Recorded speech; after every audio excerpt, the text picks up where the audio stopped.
What's up, guys? Welcome back to Keto Rewind.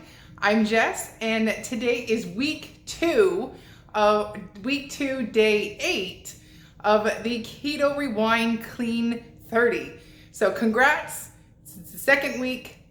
I am so proud of each and every one of you that's still doing this, that's still going strong. So I want to quickly go over what I'm going to make for dinner today. Remember, I'm going to post the macros at the end of the video, so stay tuned. I'm gonna explain the macros and all that stuff. So today's dinner is going to be hamburgers with a fried egg on top and grilled veggies, specifically grilled summer squash. So anyways, here's how to make it. Okay, so I'm gonna track my ketones using my keto-mojo.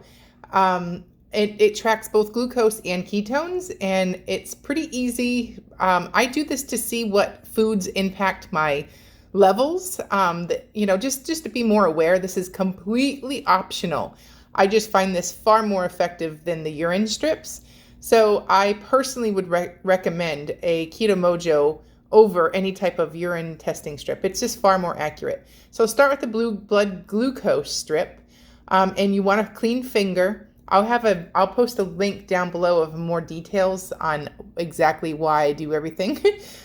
So check that link out down below or in the cards. Use your lancet and put a little prick in your finger. It doesn't hurt. It seems like it's gonna hurt, but it doesn't. And you only need a tiny bit of blood. So it's like a little pin prick. And my glucose this morning at 10 o'clock is 72. I test the same time every day. I'll do it at around 10 and I'll do it right before dinner. So this is obviously the 10 o'clock one. I don't bother doing it in the morning unless I knew I had a problem. If you were just starting your journey, you'd probably want to track it throughout the day. And then wait till the number shows up for your test strip. So that 657 number means I can go ahead and take my sample of blood. And my ketones are, drum roll, 1.5. That's excellent. And I'm happy with that. Okay, so today lunch is going to be a 3-egg omelet with some cheese and some Canadian bacon. I'm gonna just put some pink salt in with my eggs. Pink salt is very important when you're keto. If you're feeling sluggish, you're gonna wanna make sure you're getting enough electrolytes, and you can find that in your pink salt. So I'm gonna whisk that up and throw it in the pan. And before I poured the egg in, I had a ½ tablespoon of butter. Going to just cover that to make it cook better or quicker. Okay, and while that's cooking, we are going to measure out an ounce of nuts. And these are homemade. I roasted them myself.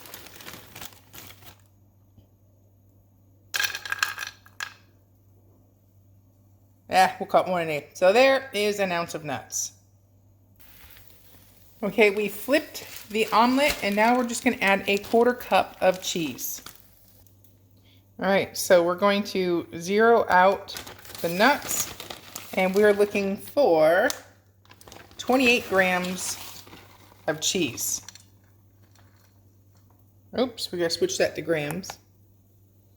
20. Oh, too much. Measure your cheese. And then once you have this measured out, put it on your omelet. All right, close enough. So I'm gonna put that on my omelet next. And then, because there were 4 left, I went ahead and just made the last 4 of the Canadian bacon. So we're gonna put that on the plate and go enjoy it.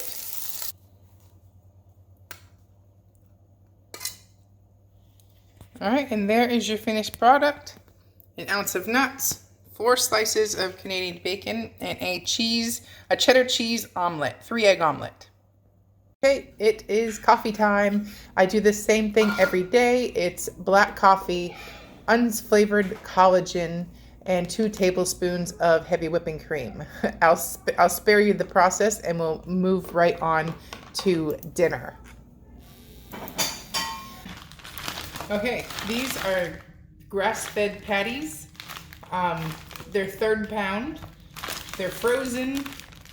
And we'll put those in the grill, and I'm gonna put an egg on the top.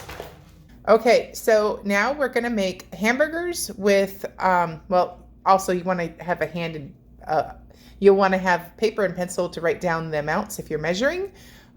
If you measure every day, it is totally going to be worth it. It's eye-opening how much you eat a day.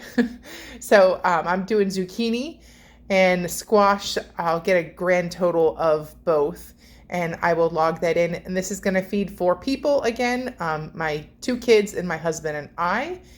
But I start off with get a weight before I cut it all up and then jot that number down. And then today we're going to do them in slices. So we're going to switch it up with adding different spices today. But this is a great clean way to start off your day or kick off the week with a recipe like this. And it's super easy. So next thing we're going to do is slice up the zucchini in the same way. Put it all in the same bowl. There's what it looks like. And avocado oil is my go-to. So we're going to do 2 tablespoons of avocado oil. And that's a 2 tablespoon measuring spoon. I love that thing. Anyways, so 2 tablespoons. You want everything lightly coated with avocado oil. I'm going to sprinkle about a quarter teaspoon, of garlic powder. And that just makes these have just a little bit of a punch of flavor or extra flavor. And same thing, about a quarter teaspoon or so of pink salt to taste. Judging how many there are, I'm going to bump that up to 2 of those, so that's a total of half teaspoon. And then a quarter teaspoon again of black pepper. And last but not least, I always like to use that Italian blend with my zucchini. It just gives that a little flavor. And I'm going to do a quarter teaspoon of Italian spices. And next, obviously mix it all up, let it come together, and then next we're going to head on over to the grill. I'm going to use my grilling mats again and cook everything all at once. So I've got quite a bit of squash there, so I'm cooking that first. Hear the little sizzle. So I'll do that, flip it, and then by that time they'll reduce enough that I can put the 4 burger patties on. And those are 3rd pound burger patties, and we're just going to salt and pepper them. And they are frozen, and they're going to cook in their own juices. So salt and pepper each side, and set it and forget it. And then once those are all cooked and brought to temperature, I'll assemble my plate. I cooked a fried egg for the top. If you haven't been putting a fried egg on top of a burger, you're missing out. So I sliced up half a avocado. I put the egg on my burger with some pickled jalapenos, and mustard is my go-to, and the summer squash from the grill. So that's it, and let's go to the macros. That's good. That's good. That is good. Oh yes, this one's my favorite. Good peanut butter flavor. Tastes legit, like a legit peanut butter cookie. Well, it is a peanut butter cookie. I've had some bad peanut butter cookies before. This one's great. Does not disappoint. Very moist, chewy. I like that. Wow, you're already done. I am. What'd you give this one? Well, so this is probably my favorite. Favorite? Yeah, I'll probably go 8 or 9 on this one. 8 or 9? High praise. But the last one, I see eyeballing it. All right, well, coupon code down below. And the cool thing about these, when you make a dozen cookies at home, like sometimes the recipe calls for 12 cookies, sometimes it's like 24 cookies. Now you have all these cookies. I always wind up with 8 of them though. 8 massive ones. But these are controlled. So if you're trying to keep yourself on track, knowing that for one, cost, when you make something at home, you don't normally pay attention to cost. But when you purchase something, you kind of tend more to pay attention to cost. So not only are you getting it limited or controlled. It's packaged in 2 cookies. It's not like Yeah. big sleeve 24 Girl Scout cookies. Just mow through and stuff, you know.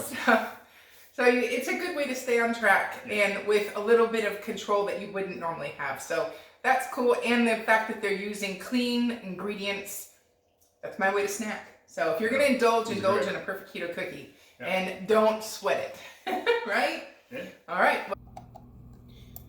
Okay, so I have already gone through the trouble or hassle of logging my macros in for you, so I thought I'd just talk about it.